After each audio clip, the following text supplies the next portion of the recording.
Thank you, Tatiana. I'm happy to introduce Vicki Gunter, a ceramic artist, to our FAA meeting today.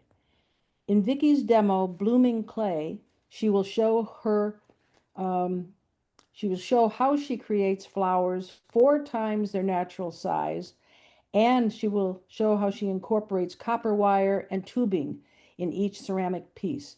Vicki, welcome to Fremont Art Association. Thank you. Um, Hi, everyone. I'm honored to be here with you all and grateful for the invitation from Lena and for FAA inviting me and Tatiana for all her help with tech. um, Partly inspired by a dream, my Bloom project will include sculptures representing balance in the cycles of death creating life and the acceptance of life's interwoven diversity in all living things. I put out a call to community for their favorite California native wildflower.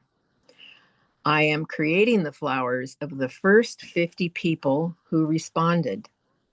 Their names and date are engraved on the back of each piece. It takes me about 5 to 6 weeks to make each piece. I hope to see it installed in 2030 when I'm 80. Our thousands of California native plants and their pollinators are the base and support of our entire food chain. I hope this work enchants the viewer into guardianship. So now I will first share photos of the first 7 blooms and their pollinators via slideshow, as well as a haiku I have written for each one. Then I will share Bloom 8 live, the most recent bloom I finished. All of the flowers and animals they support are 4 times natural size in clay. Then I will demonstrate some of my process in the art of clay, glazing, and copper. So I will go ahead and share my screen.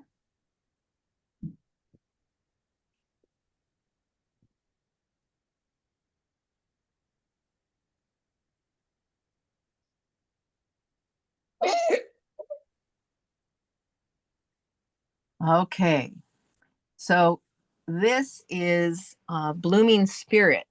It is the central wall sculpture.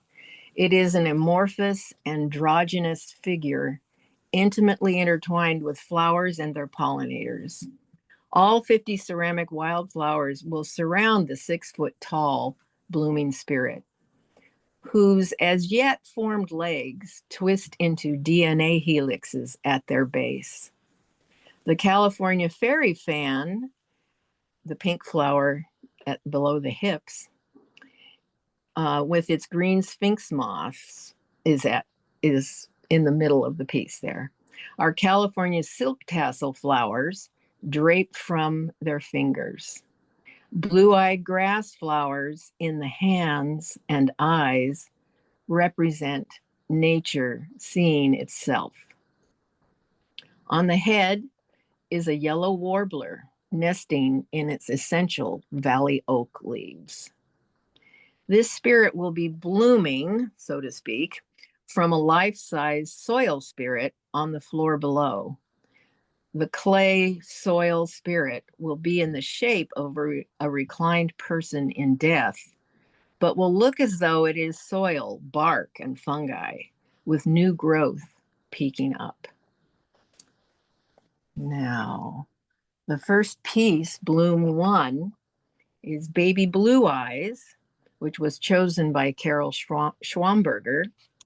The pollinators are the rusty barred moth and the mason bee, who is also a clay sculptor.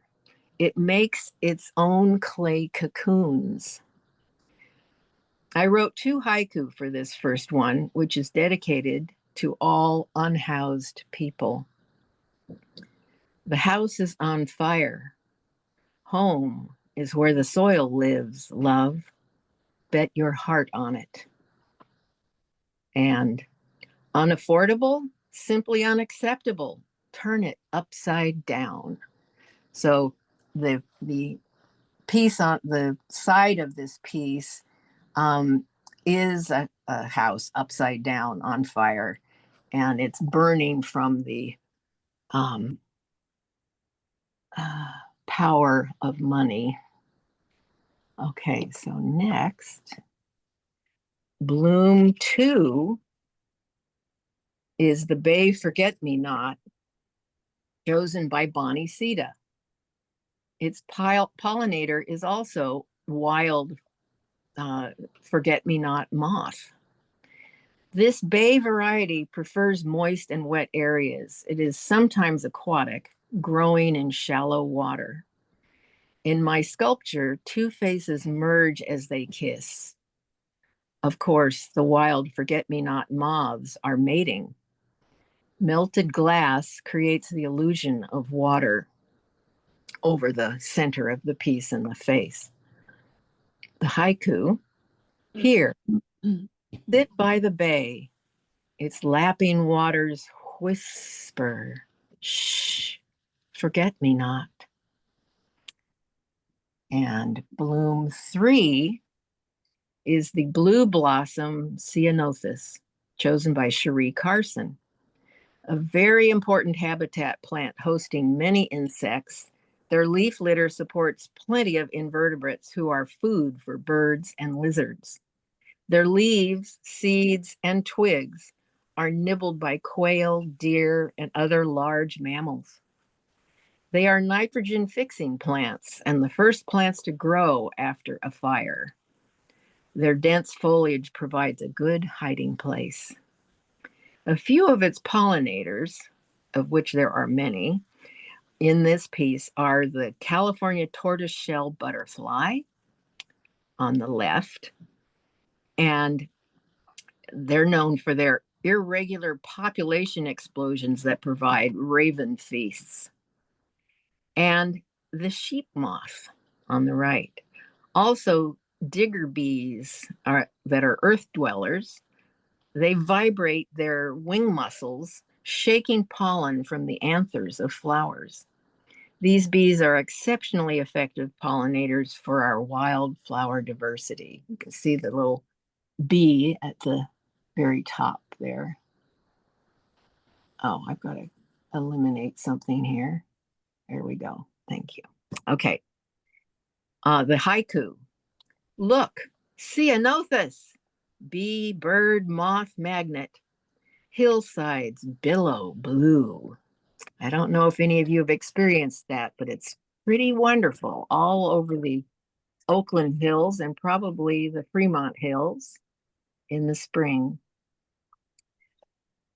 Now, Bloom 4. Oh, come on. What just happened? There. Is Bollander's Lily, chosen by Elizabeth Addison, a fellow artist with whom I had a dual exhibition. A rare beauty of Northern California in the Smith River ecosystem. Previously, before the Klamath, it was the only undammed river in California. Allen's hummingbird is its pollinator. Haiku. Smith River runs free. Bollander's lily, rare sight. Hummers, humans, light. And this is a close-up of seeing how the wing actually turns into another blossom. The wing of the hummingbird turns into another blossom. And Bloom 5 is the California buttercup, chosen by Norman Dagelman. As a child, while hiking with family, my mother would pick a buttercup, hold it up to our chins, and ask, "Let's see if you like butter." The flower reflected yellow under our chins, as long as there was enough sun out. The height, its layers of pigment in the buttercup flower, and the pigment structure and an air layer are highly reflective and create a flash, attracting pollinators, especially flies, which have been around since before there were flowers. Perhaps the sheen mimics an ancient fly attractor. I've sculpted our native cavity nester bee along with various decals of flies and thrips, which you'll see in this detail image. The haiku. Do you like butter? Buttercup under our chins. Yes, so do the flies. Bloom 6 is the California pipevine, chosen by Chelsea Samuel. The weirdly cool pipe-shaped flowers are not carnivorous. They are sticky inside. Their smell attracts carrion insects and little gnats that wander around pollinating the flower until they find their way out. It is the only host plant to the pipevine swallowtail butterfly. Its caterpillars eat the highly toxic pipevine leaves, which makes them toxic to predators. Pretty good trick. I saw 9 swallowtail butterflies at Tennessee Valley on March of this year. Haiku. Pipes, pollinator, nasty smells are where it's at if you are a gnat. Bloom 7. I'm sure you all recognize our California poppy.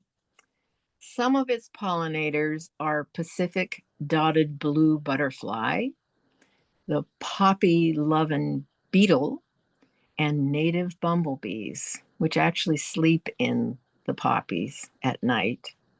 Second photo speaks to some of the challenges our poppies and we must overcome if we want to ever see a super bloom again. Bits of technology, energy sources, and a metaphorical ambulance are part of this piece. I've written a poem for this one. Our poppies glow gold in the green opening of spring. Days' tides shift, calm evens to night. The world yawns, stretching out to gray. Poppy's silk spirals into a bumblebee bed embrace. Now I'm going to move on to Bloom 8, which, which is live. So I need to stop sharing this and go back to this. So I need to have there we go. Okay. Bloom 8. I will get it out here for you in just a second here. Right behind me. Bloom 8 is the wild rose that I just finished. And it is, I'm going to go down closer. Maybe you can see better, a little bit better. The wild rose in nature is, I'm putting my hands on it so you can see scale, is actually only a half an inch wide most of the time. So this is 4 times natural size to give you an idea. And this is the gray hair streak butterfly. And you'll notice that it has these weird little tail bits, and they wiggle constantly like their antennae. And scientists think that it helps to prevent the actual head being bitten off by predators. Interesting adaptations in this world. And to give you just a little bit of a peek into the back, I don't know if you can see the inscriptions in it, but they are there. The name of the flower, the person who chose it, and the date that it was made. So now I'm going to move on to our demo. Oh, I need to switch this back to full screen here. Okay.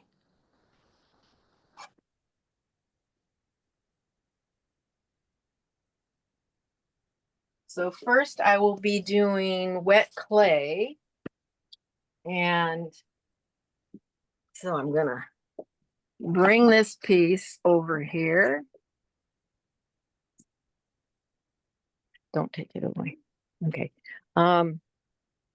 This is how, I've been working on this piece for a while, and then I went on vacation, so I had to keep it wet till we did our demo. And so the layers of plastic trap the moisture in, and then these shop towels, let's see if I can get the whole thing in here.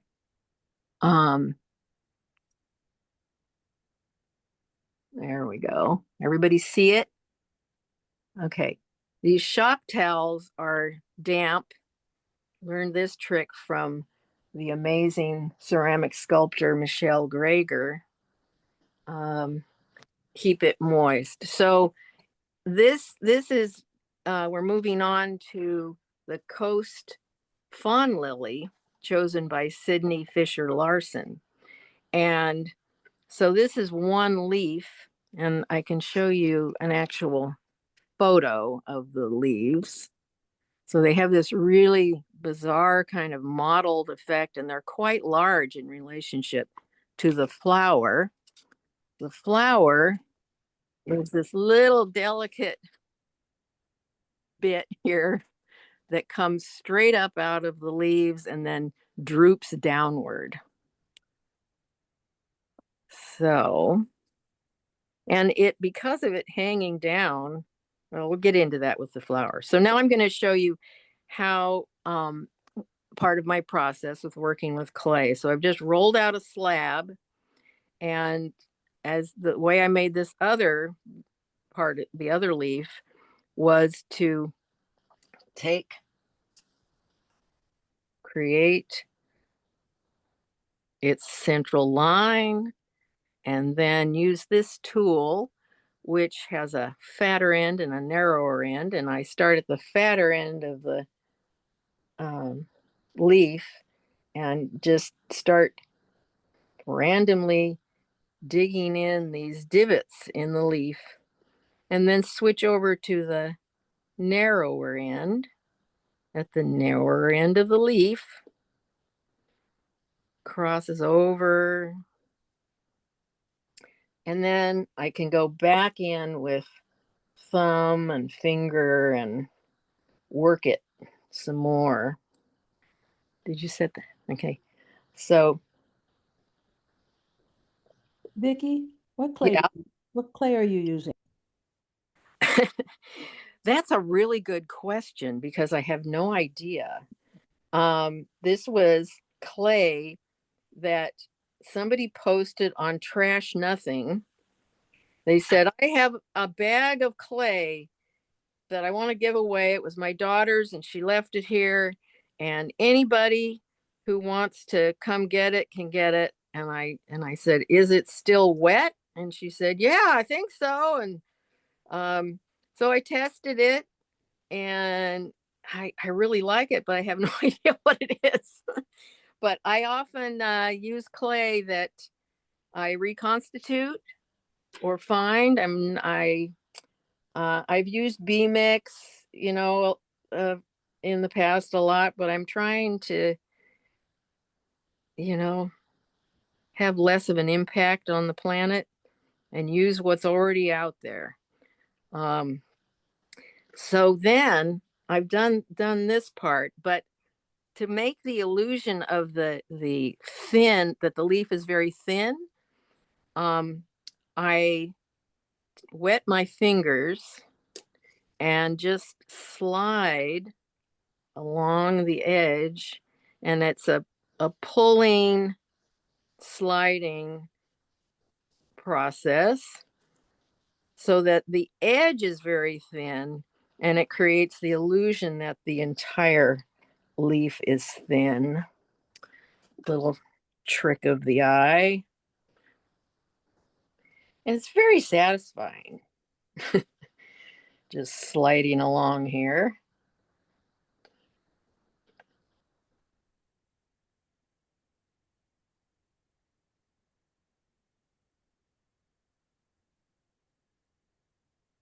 I was also given a bunch of sculpture mixed clay years ago by a friend who had many, many bags of clay, who stopped doing ceramics. And I went on to become a professional dancer, but I still had these bags of clay. Once I got gentrified out of my dance studio and theater, I went back to clay and started reconstituting all that clay. You know, it was 45 years old. I didn't actually get back into clay until my first professional submission was to Santa Cruz Museum of Art History, and I was 60.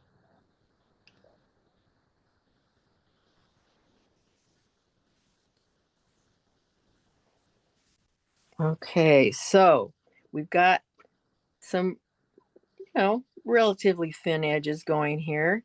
And now we can kind of work with the waviness of the edges. I tend to like to work pretty wet so that I can, the clay is very responsive to my pushing and pulling. It makes it a little challenging in terms of being able to support the work, but I use old pieces of foam and crumpled up newspaper and whatever I can get my hands on. So now, uh, once this is has set up more, I would go back with a brush, but I'll just give you an idea, and go back over it with a brush to smooth out all those, you know, unnatural sharp edges. But it affects it too much when it's this wet. So you're not going to get that full experience. So now what I have to do is figure out how to get this. This is going to be on the wall, remember? And you're actually seeing it. Yeah, you're seeing it right side up. Okay. So um, I'm going to put this into this other leaf, and I have to get it to curve and flow so that will fit in the kiln. So my kiln is 23 inches across, and this board that I have it on is a little bit too long, but the board underneath is is kind of my guide. So I would have to do something kind of wildly dramatic like this.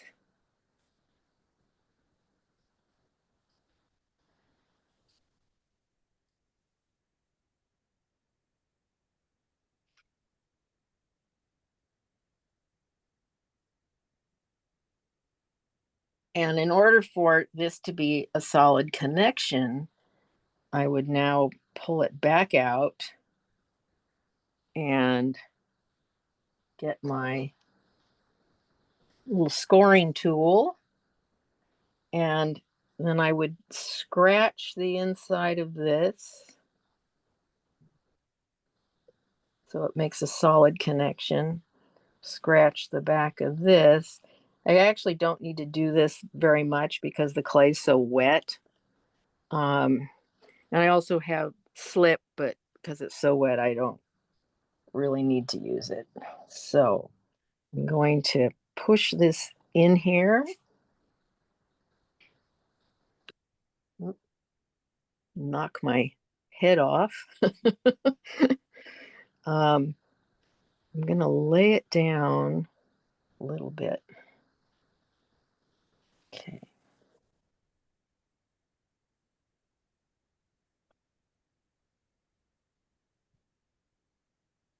So now I need to, what do I do with that? Here it is. So the stem on this for the flower is going to come up out of this and curve up toward the ceiling and droop back down with the flower on it. So to allow for shrinkage, those of you who are not clay people, clay can shrink like from 10 to 12, 15%, depending on the clay body.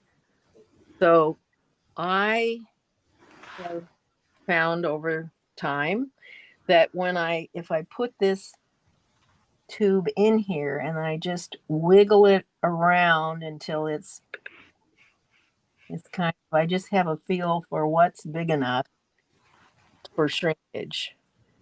So I make that now, and then I will, when this is more set up, then I will work underneath to create a tunnel for the copper, the bent copper, to go into, so it's well supported against the wall and the sculpture.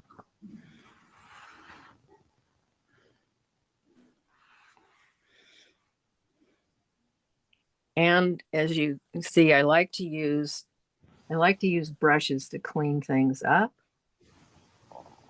I also like to use rubber tipped tools. But a lot of the cleanup has to happen when it's more leather hard, which is a state that's kind of like cheese, a firm cheese, like manchego. How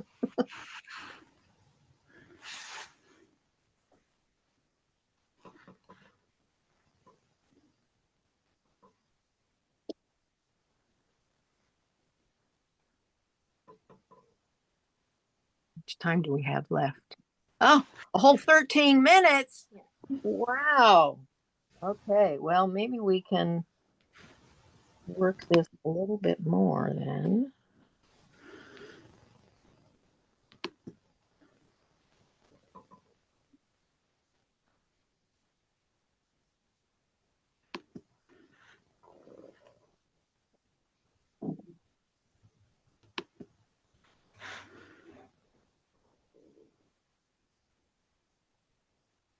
Yeah.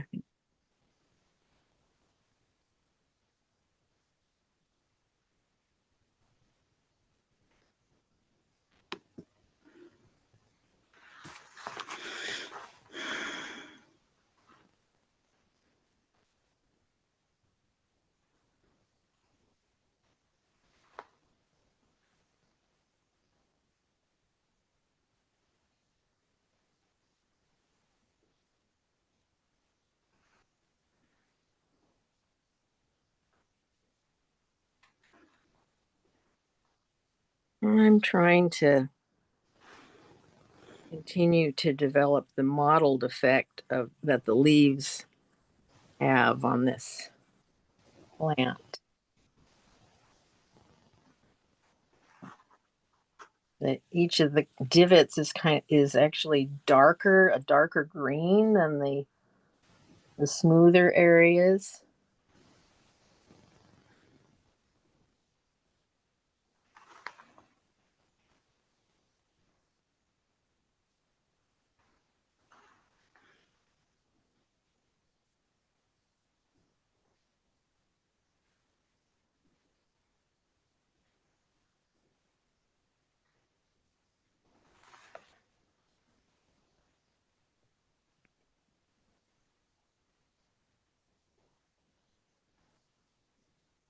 Okay, I can actually spin this around so you can see it from different angles.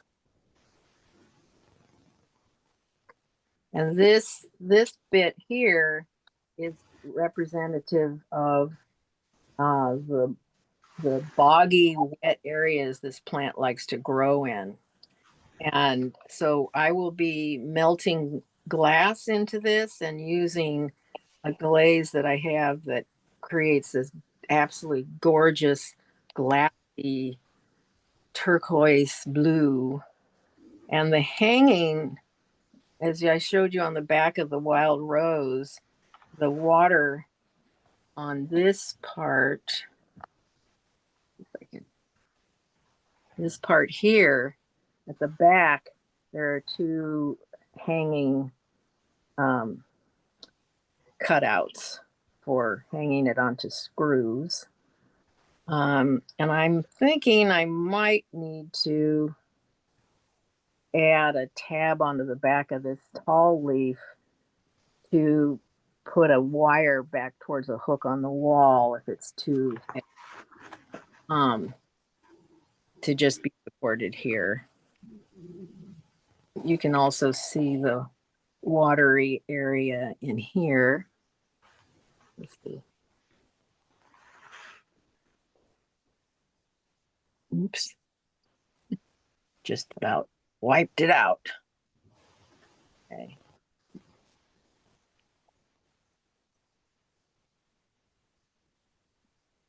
Go back around this way.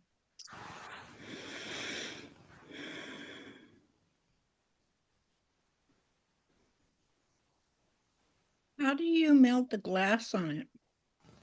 I do a special firing.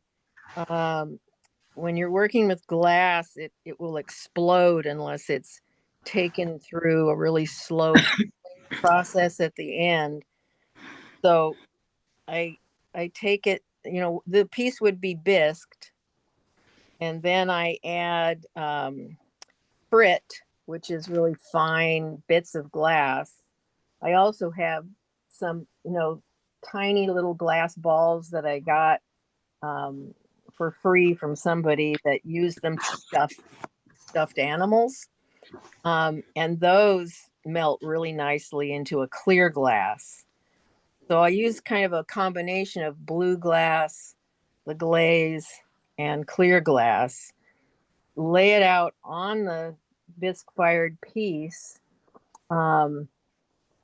So it would be all in these recessed areas of the watery bits.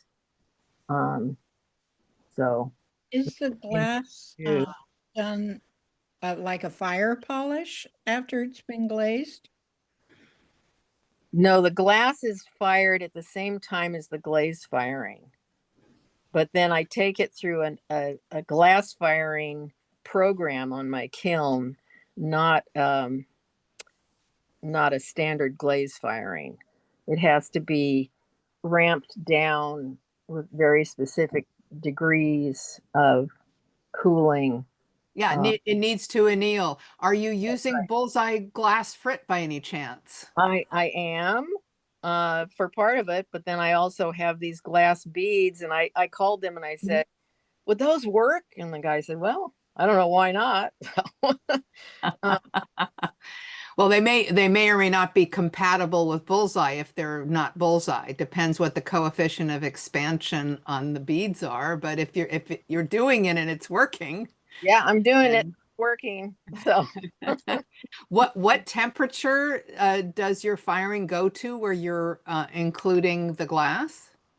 well, my firings, I do a variety of firings depending on what I primarily I glaze with underglazes, and then I occasionally work in a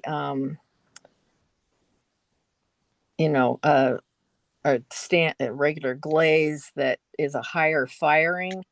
So I might go up to cone 5 or 6, but I've started just doing low fire at about 1830 degrees. Okay, so you're going to for glass, that's very high temperatures. Right. Yeah. So but I have a very long program of many steps Mm-hmm. that allows it to work. Mm-hmm. So it's fun. It's, it's risky, and it's fun to take risks. Oh yeah. No, I'm a glass artist and I work with bullseye glass, and this is one of my pieces behind me, an 18-inch disc. I So, can't see who you are right now. oh, okay, no, there's me. But thank you for that information. That's great that you're using the glass in, because glazes are, of course, glass. So, Correct. Yeah, it's all, I just finished organizing an exhibition called Arts of Fire, which was all clay and glass artists. ACGA oh yes, no, Association. I'm in the ACG. I didn't submit to Oh, that show because I had some other things going on, but yes. and so what is your name? Caroline Masters. Oh yeah, I know who Yeah. you are. Hi, Caroline. Hi, Vicki. Nice to have you here. Thank you. So, okay. I'm playing hooky until my next meeting. Oh, So, congratulations. I have a question. Yeah. I have a vase a long time ago. I got it. I just love it. It's like underwater vase with ceramic glazes, but in it, it has little seashells. And I was wondering, how did they do that? Did they put the seashells in the bisqueware and fire it, or would the bisque firing, if it went too high? I'd have to see the piece, but if you can't put seashells in a firing and have them stay seashells. They would burn up. So they probably add, I mean, are they sitting in the bottom or? No, they're embedded in the clay. Uh-huh. Well, they may have pressed the seashells in ahead of time and wiggled them around like I just did with my copper tube, and then glued them on afterwards. Hmm. That's a possibility. Are you sure they're real? Yes. Okay. That's what fascinates me, that it's real, that Uh-huh. it's in the clay body in the glaze. Well, I never tried anything with it, but I just love that piece. It's so different. sounds really fascinating. Send me a picture of it, and then maybe I can tell you something. I could probably hold it up at the end of this too. Uh-huh. Okay. Okay, so Show how you glaze the bisque pieces. pardon me? Are you going to show how you Yeah, glaze? that is oh, I just got a message from somebody that they tried to get on and were put on the wait list. Oh. I don't know. We're having problems with this apparently. Okay. I am going to put this away and move on to the flower of this piece, which I have bisque fired and is ready to be glazed, to answer your question. Okay. You're doing a very good demo. Oh, well, thank you. It's a little bit challenging doing all this with Zoom and figuring out where to put everything and Yeah. how to get everything. Actually, we can see it probably better this way than if we were sitting in a room. Think Thanks. that could be. Okay. Get this out of the way.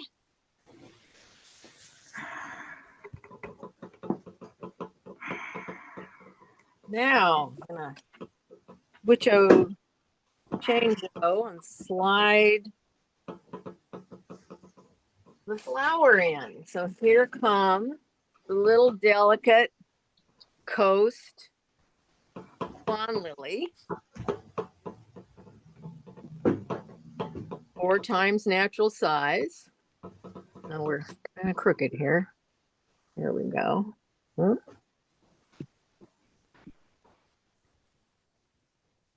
Okay. Can everybody see okay? So I have to wipe my hands clean now. If the piece gets any oil or dirt on it, often the colors won't adhere correctly. So bear with me while I clean my hands off. Piece. Okay, so this little beauty, so sweet, hangs like this, and the stamen, these are the stamen, hang down like this. And when it's raining or at night, the flower closes up around the little stamen. Kind of remarkable, protecting its pollen, but all of that makes it difficult to access for pollinating. So it's only gets pollinated, it doesn't get pollinated by butterflies or birds or anything. It gets pollinated by a variety of native bees who are able to get in there with it hanging upside down. So I work with underglazes. Some of them are in the bottle. Amico velvet underglaze is what I like. And so I've got violet and I've got white. And I have also, I get stains just in their dry form, just the powder, without it being mixed into anything. And I've put some of those in these little containers. And I add a little bit of CMC gum, which makes it flow better. The ceramic.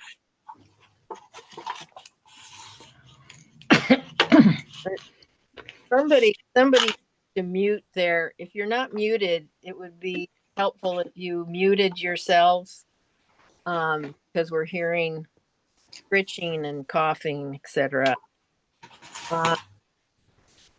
So I'm putting the CMC in a little bit of water, and then I'll mix it up, and we have this bright yellow, just like the stamen on this flower. But I think it needs a touch of red, needs to be a little bit oranger. So now you want to get a little bit of red, bright red, I think. And here's also forest green. Let's see. That's fine. Okay. Oh, that's just red. Can you get bright red? Where'd the bright red go? Oh, well, this will be fine. This should work. Okay. So I'm going to add a little bit of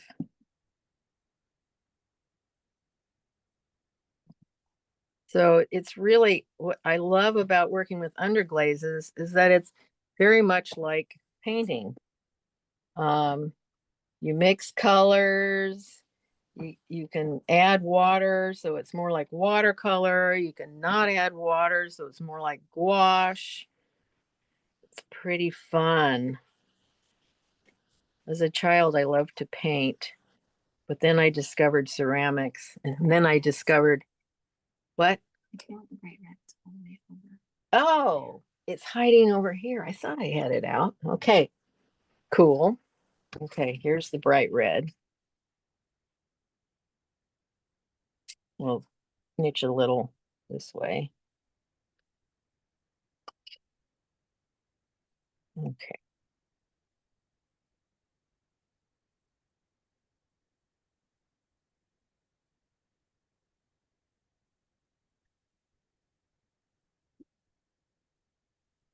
Anyway, so then I discovered ceramics, and then I discovered I could continue with both love, the painting and the ceramics. Okay, so to go about this flower,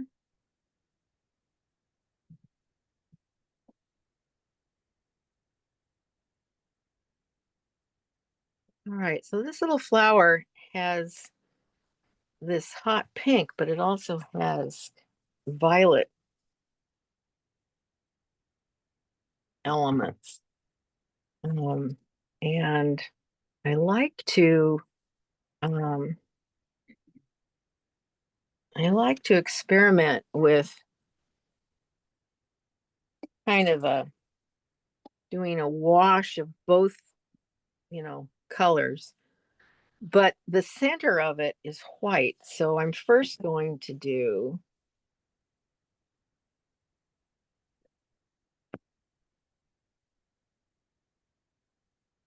a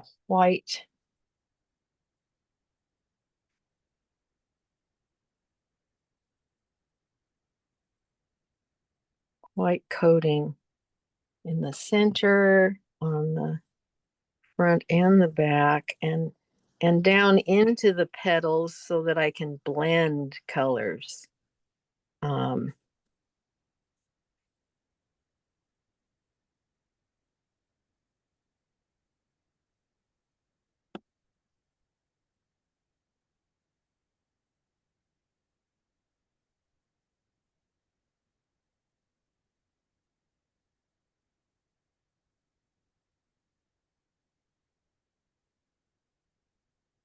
and sometimes I don't even bother cleaning my brush. I just like to blend and also spray to get the color to flow. And then mix in a little bit of pink.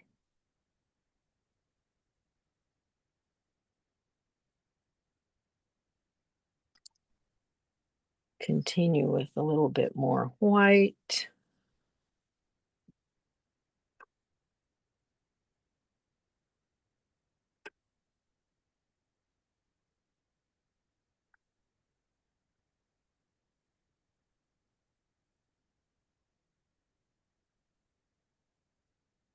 And I'm going to experiment on this petal by putting pink first, grabbing a little bit of the violet.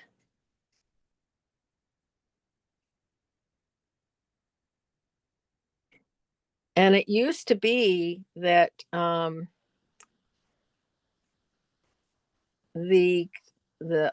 underglazes wouldn't keep their color at high fire. They would burn out. But they have gotten to the point where they've learned how to keep the color. Violet is one of the exceptions. It doesn't show up very well when you high fire it. But I don't do high fire anyway, so we're cool.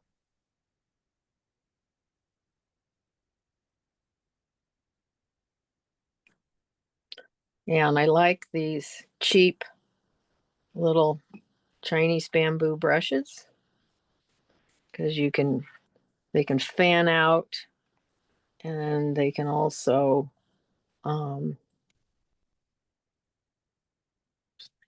wait. You can get detail with the little tip.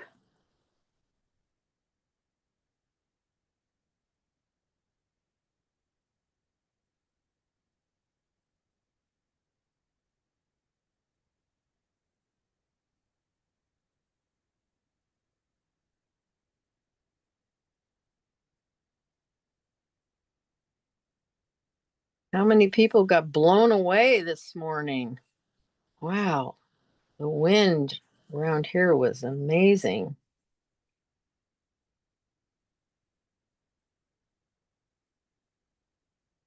And so wonderful to get rain. I like to just work with the inside of the lid sometimes too.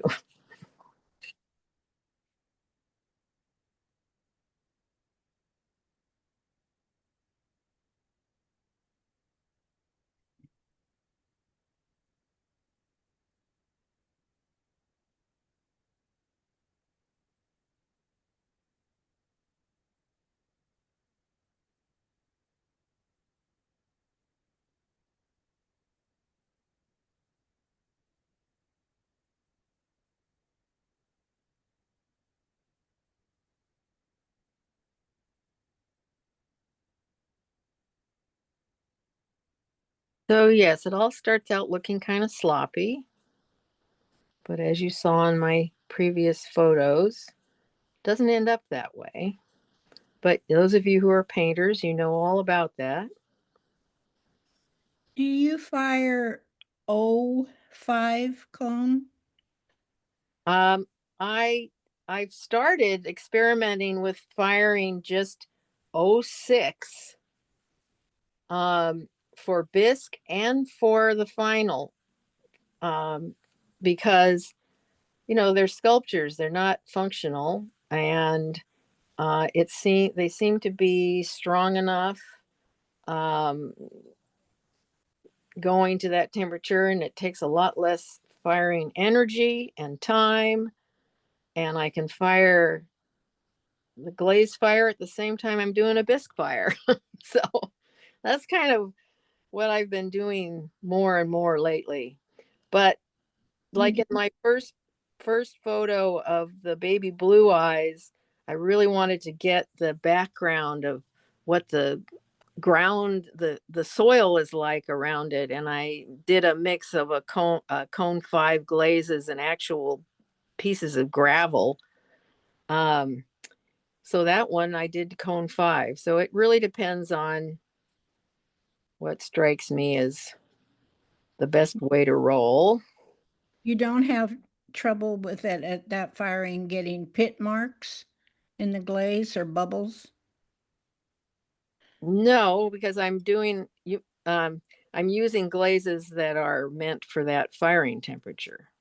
Okay. Um, I'm referring to when you bisque and have glazed it and fired at one time. um, I'm not sure I understand your question. Can you rephrase it somehow? Okay. I think what I heard you say is you bisque and glaze the piece at one Oh, I'm sorry. No, I firing. understand the confusion now. No, what I've started doing is putting greenware in at the same time I'm putting glaze pieces in, because I'm firing them at the same temperature. So I'll do one shelf that has Oh, okay, I got you. getting bisque and another shelf that's getting glazed. I Good, misunderstood. good question. I can see how that would have been confusing.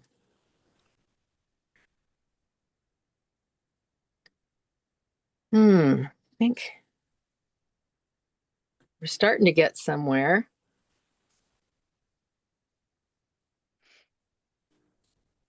I would love to see one of these in real life. The woman who chose this one lives up in Arcata, and she and her husband, who is a fantastic photographer, go out hiking in these preserves just about every day and take these exquisite close-up photos of the native flowers. And oh, it's just, they're just so beautiful. I actually went to high school with this woman. It's really, really cool to have reconnected a few years ago. Um, and our families, both of our families, and another friend's family, we were all very close growing up. We were all Sierra Club members, which back in the day was not all that common. And we all went backpacking and hiking, and all three of our families were very um, um, involved in creating Briones Regional Park. If any of you are familiar with that, it's quite a large park in the East Bay, outside of Orinda. It's actually where my husband and I got married.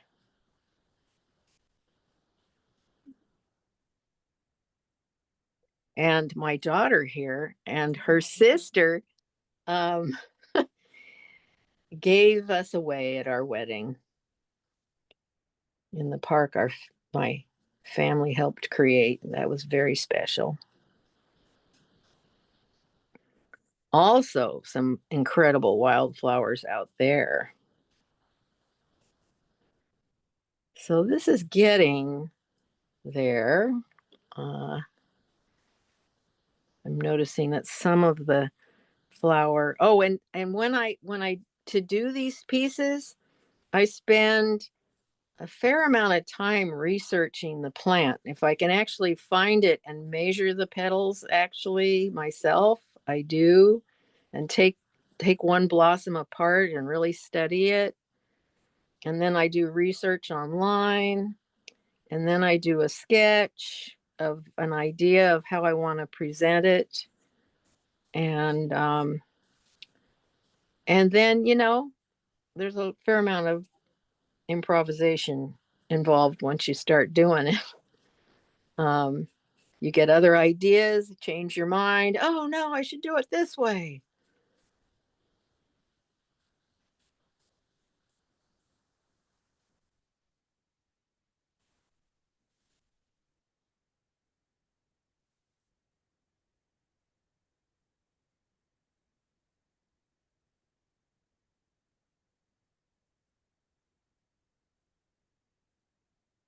Sometimes I like to just get different bits of color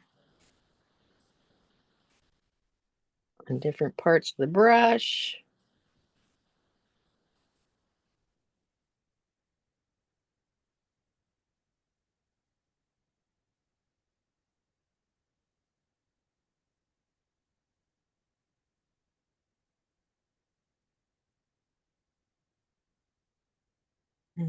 Yeah, it's nice getting that darker pink in there, isn't it? Let's see.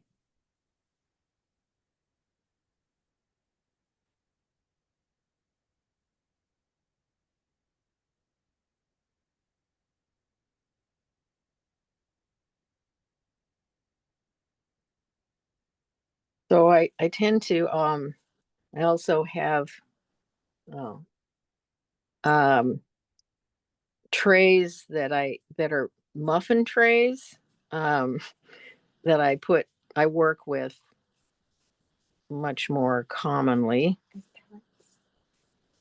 Huh? As palettes, yeah, for glaze.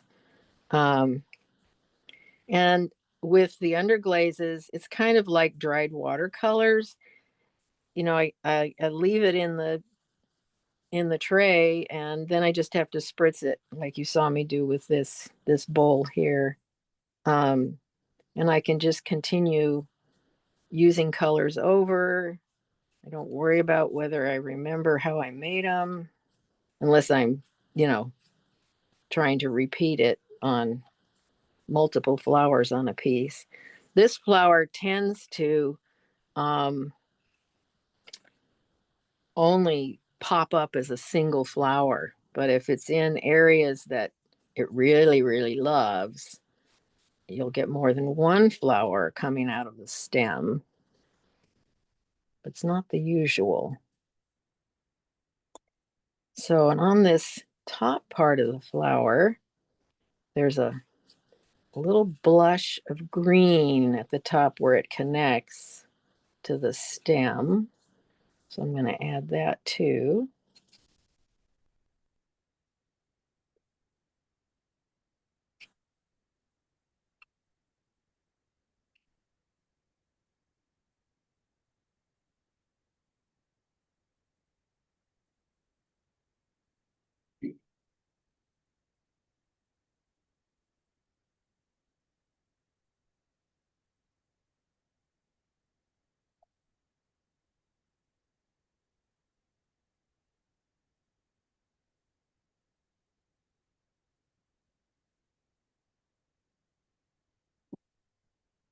And then I also just spritz it to blend the colors.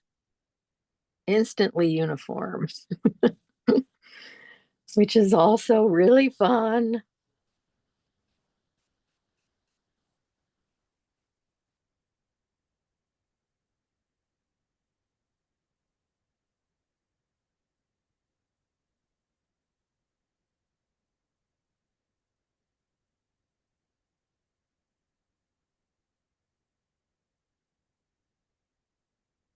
Oh, let's see. I think I'll, no,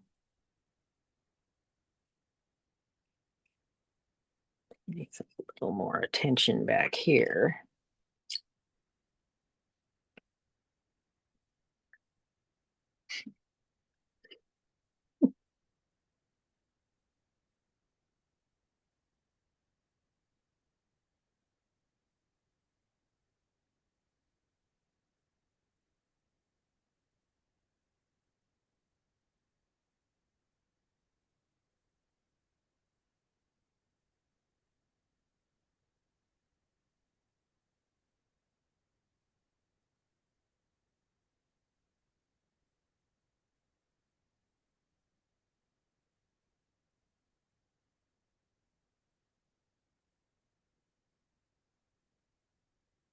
And yes, the lids can get contaminated, but then I just try and use up what I'm doing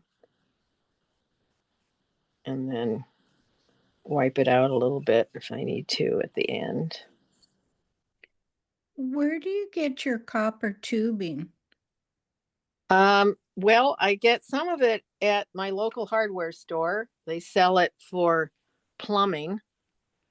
And I get some of it, the finer wires I have to order online that haven't found a source local to me. Okay, let's see. I have, here it is.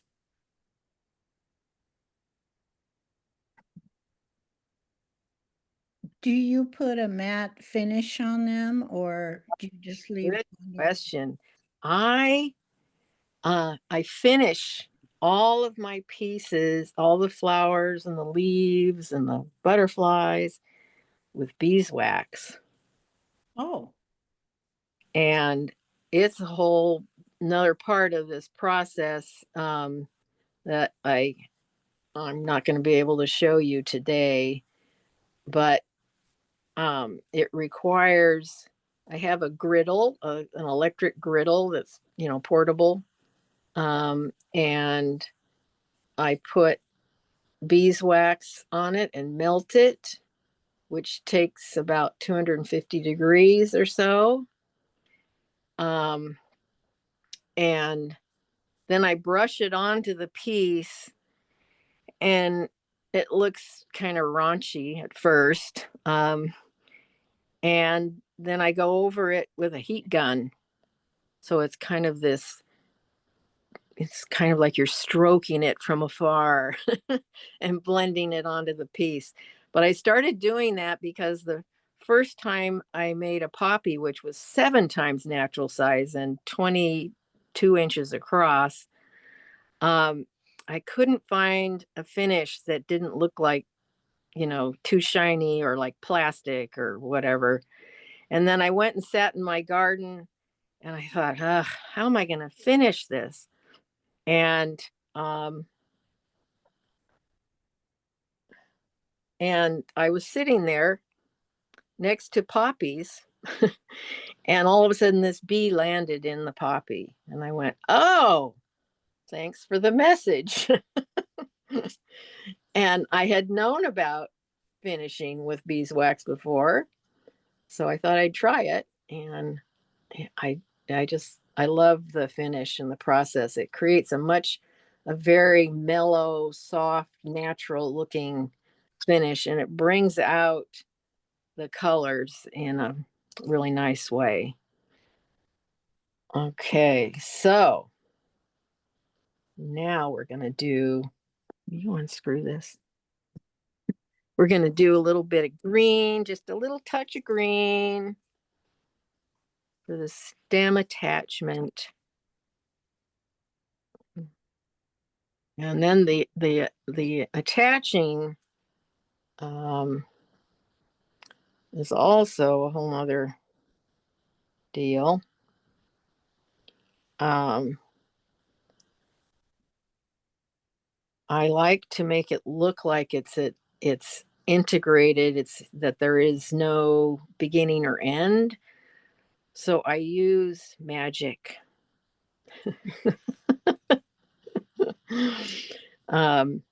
This stuff that's called Magic Sculpt. It's a odorless 2-part sculpting epoxy that I use to extend the clay onto the copper wire, so it looks like it's the one piece, like in real life. People are always saying, "How'd you do that?" And I always say, "It's magic."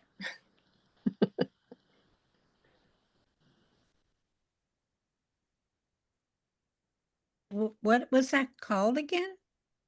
Magic Sculpt. Mm.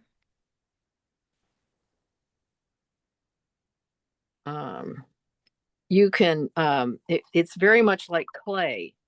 You can wet it, smooth it. It's pretty cool.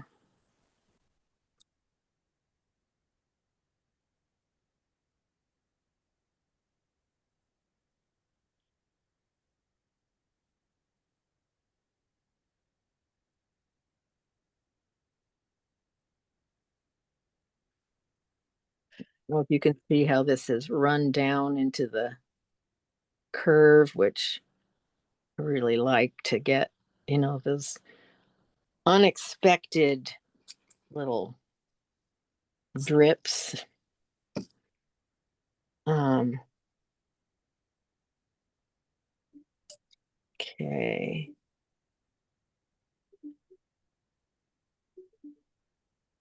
All right, so we're not going to get to the stamen. This is as far as we can go today. But I will set this all aside and I will do the stamen later. Here's your coast fawn lily.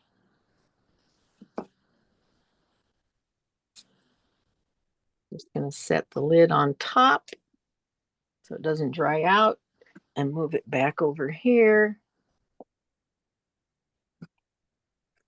Could you use a 2-ply epoxy to adhere your shape to the copper?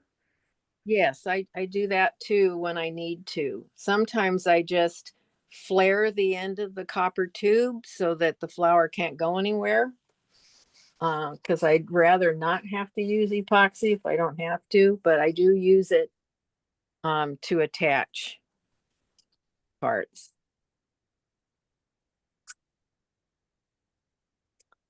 Okay.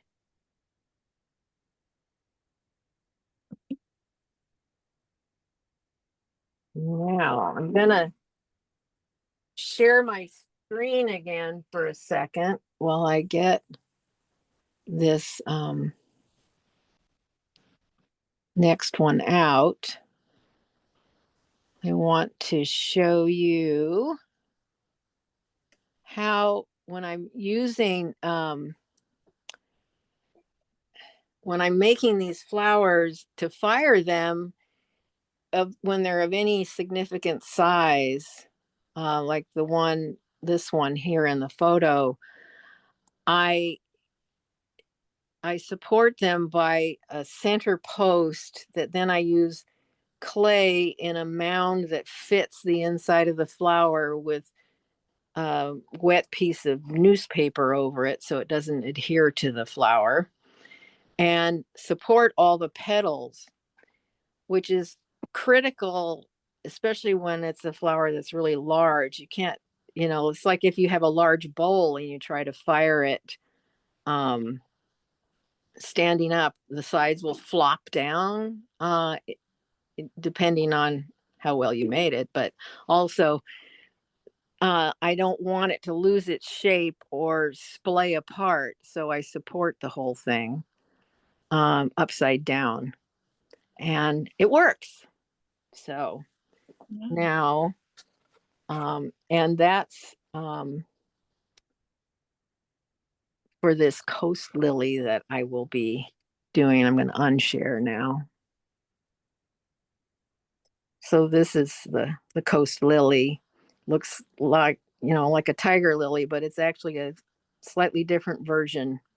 And Anna's hummingbird pollinates it. So that one is one I'm working on as well. And now I'm going to go into the Clarkia. This was chosen by, who was this chosen by? Where'd my notes? Okay. Oh yeah, was chosen by Laura Thomas. I remember now. She loves them. So this is kind of a layout to give you an idea of how I also work. And this is the Clarkia blossom. It's all just white right now, but it will, move into this color. Now, a real magenta quality in those spots, which is impossible to get with underglaze. And so I use an encaustic wax when I need to, and I add it to the beeswax that I'm already using. And I have a really yummy encaustic magenta. Ta-da! And when it's melted, it's, not that intense. But anyway. Okay, so now this was my sketch for the Farewell to Spring. And this is the white line sphinx moth without it. And these are its antenna and legs and tongue in copper. And I'm going to set these aside to do what I'm doing here. And this is the caterpillar of the sphinx moth, and it's going to be attached to the copper tubing, which you will see me doing in a moment. And the leaves, this one will be glued directly onto the copper tubing this way. This one, I will drill a hole in the copper tubing, and another piece of copper wire will come out, and this will attach to it. And same with this one and the bud. There will be a hole. And so I'm gonna, and I like to twist the copper wire into these, and I can use this to, for example, add extra support for this flower against the wall, a hook on the wall. And these are the stamen, which will be coming out of the flower on copper wires of a thicker wire. And these are the pistils. I mean, the stamen. This is the pistil. Anyway, so now we are left here with this little bee, and I'm going to show you how I make its wing. But first, can you see this drawing at all? Yes, I can. Okay, so what I'm going to do here is take this copper tubing and its starting point is where this bee attaches to it here. So it has a hole on its back for it. But I need to curve this up a little bit more. And then I need to bend this wire all the way around and up to the flower. So I'm going to show you how I do that. I have this tool, which is the right size for this wire as a bending tool, because if you try and bend it too sharply without it, it will crimp it. So this is a wonderful tool for doing that. And if it gets for the wire work on the blooming spirit I showed you in the beginning, I had to use this really large wire bender because the tubing was so much bigger. It was 1/2 inch tubing. So we will start by bending it gently by hand as much as I can. When it's smaller like this, that's possible.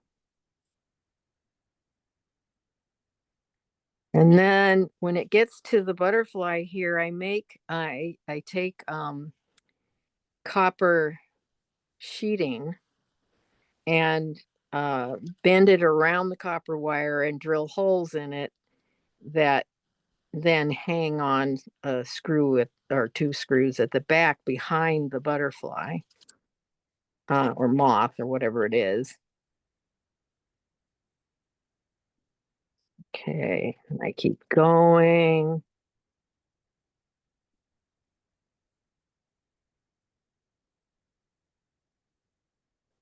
And now I have to change direction in the bend, which is one of the challenging parts of not having it crimp to curve up.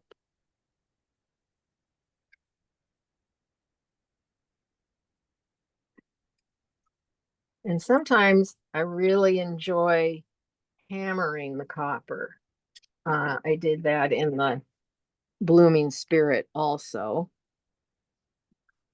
And I'm going to make this long enough that it goes up through the flower and becomes the stamen stem that this little bit that I showed you earlier, the pistil stem, sorry, will be, there'll be a smaller wire coming up through that. Okay, so that went pretty well. Now I need to get the flower involved in order to figure out how it's going to relate to the wall. So I'm going to leave it a little bit longer than I need it. And I'm going to get my wire cutting tool, which is, I didn't get out. Oh no, here it is. I did get it out. Thought I got it out. Okay, so this is a wonderful little tool that lets you cut the wire without smashing it with your wire cutter or your pliers. So you set it in here and then you tighten down on it. We've seen it, okay. Okay, you screw it down onto it and then you go around it in a circle. Some of you probably used one of these. And you keep tightening at every circle.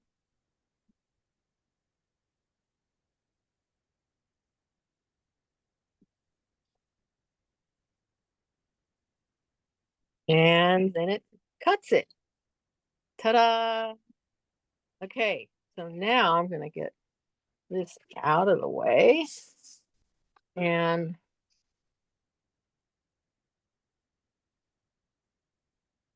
I'm going to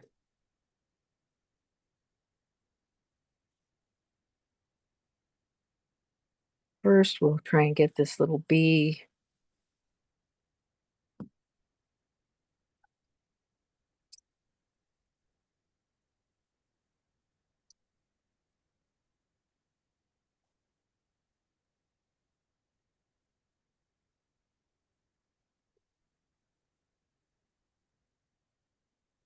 Ah, it's very squirrely stuff. Okay.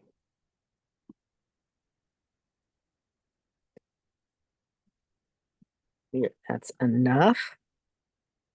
I don't think so. No.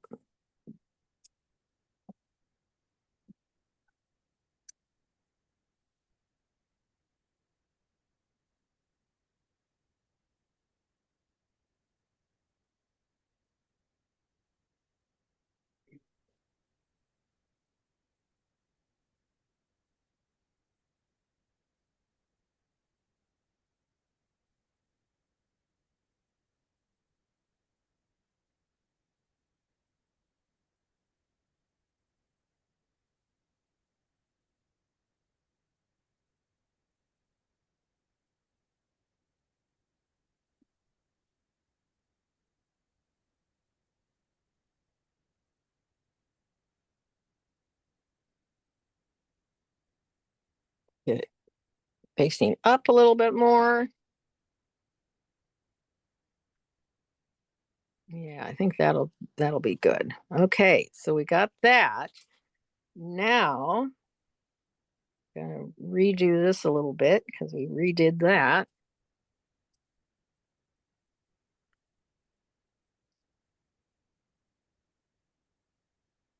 Okay, now we take the flower and slide it on.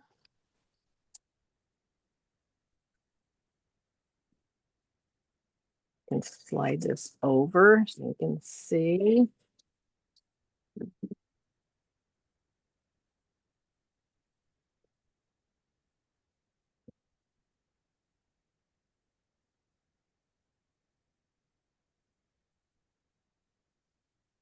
So it's going to be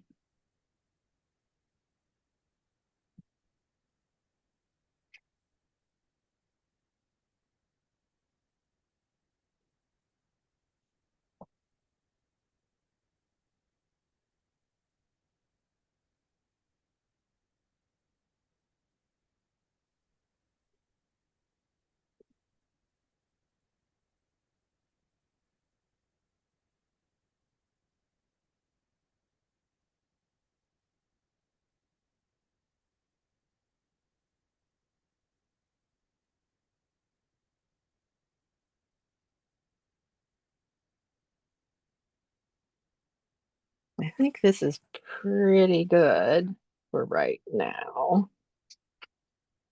Okay, so you're getting the idea of this. And then all these other bits that I showed you before will,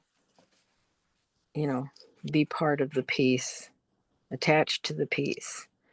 Now I'm going to show you some of the smaller bits.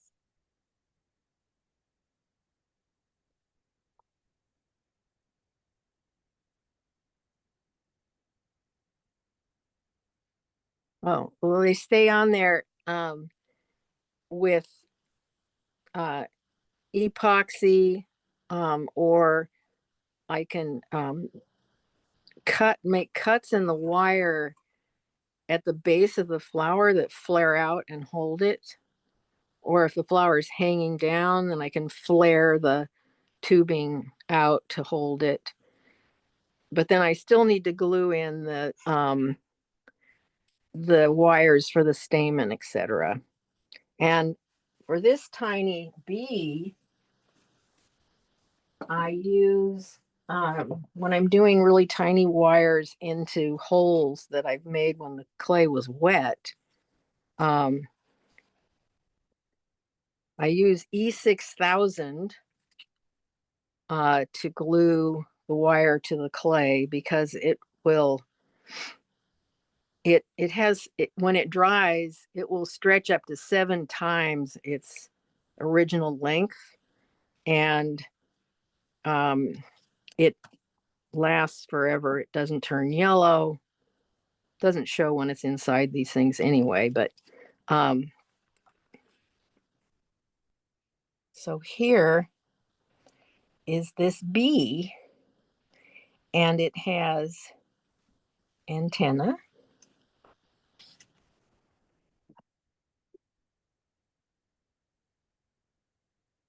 That will get glued in. And it has little front legs. Oh, my phone is about to die. Why? Oh, I never plugged it in. Ah, it came unplugged. Okay. All right. Okay. Phew. All right. Came unplugged. No, it's plugged in there. No, are you still? Oh. Whoops. Oh. What just happened? I don't want to be in photos. Okay, there we go. Sorry, everybody. That was weird. Okay, so the bee. Anyway, so I use E6000. I will take the little wire and just stick it right into the end of the glue tube, and then stick it into the bee or the butterfly or the flower. Mostly not the flower though. And so then the bee comes to life with its little front legs.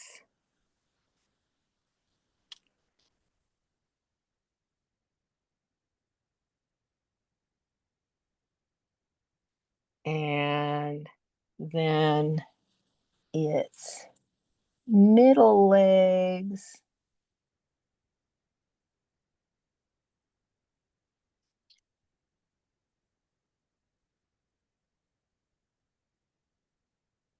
And then its back legs.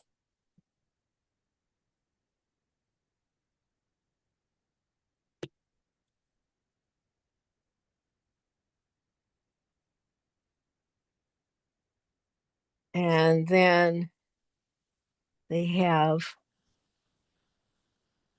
this is supposed to be in here. They have two sets of wings, two wings on each side. Like that. You get the idea. So I'll show you how I make one more tiny wing. So this is a pretty tiny wire. It's 22 gauge copper wire. And I start out by putting it in the hole for the wing, going in as far as it wants to go, and then bending it how I want it to go, taking it out and matching it to the other wing in size.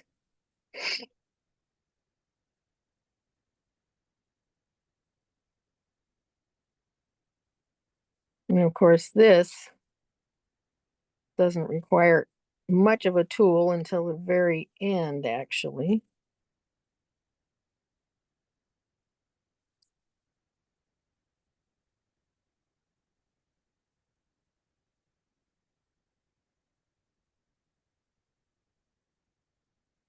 Oops.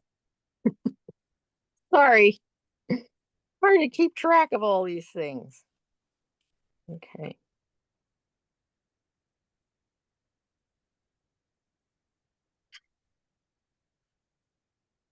And then I'll cut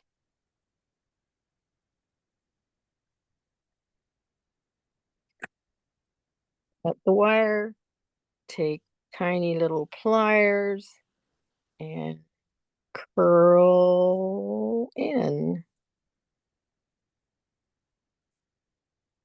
to create the illusion of wing. I'm not trying to be anatomically correct here. I really work hard to represent everything in terms of size and color and, you know, the whole basic thing. But, you know, got to have some artistic license too, or it's no fun. So then you'll have a whole bee. Ta-da! Okay. I guess I could get these in here. I might, you know, I think I might be changing my mind about this bee because I think the small wings are too busy for the upper wings. I think I might cut the little curly Q off on the small wings to simplify the design. But anyway, there we are. We have come to the end of Vicki Gunter's clay explorations for today. Let me know what questions you might have. Oh, I see there's some things in the chat.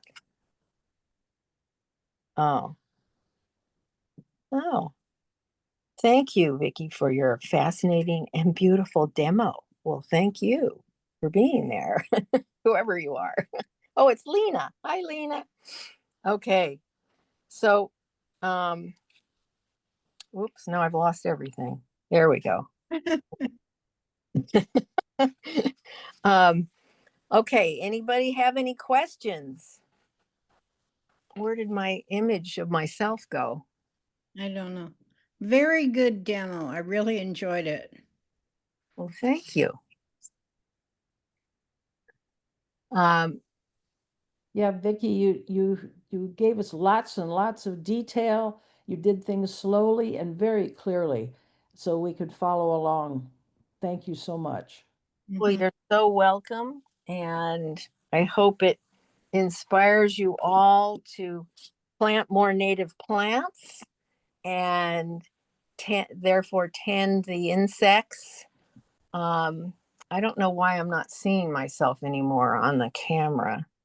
Maybe you're at the end of the group pictures. I don't know. I don't know either. Anyway, um, Oh, here, multi-speaker. Would that be it? I Oh, don't. I hit Doesn't matter. multi-speaker. No. I see you. Okay, I don't see. And the multi-speaker. You're right after me. Okay, so I was going to say that I would like to encourage you all to enjoy the fact that it is completely unnecessary to use any pesticides in a native garden or any garden for that matter. And that the more we can recognize that we all are dependent upon the same earth and all of its resources in order to survive, the better off we'll be. And we're in, you know,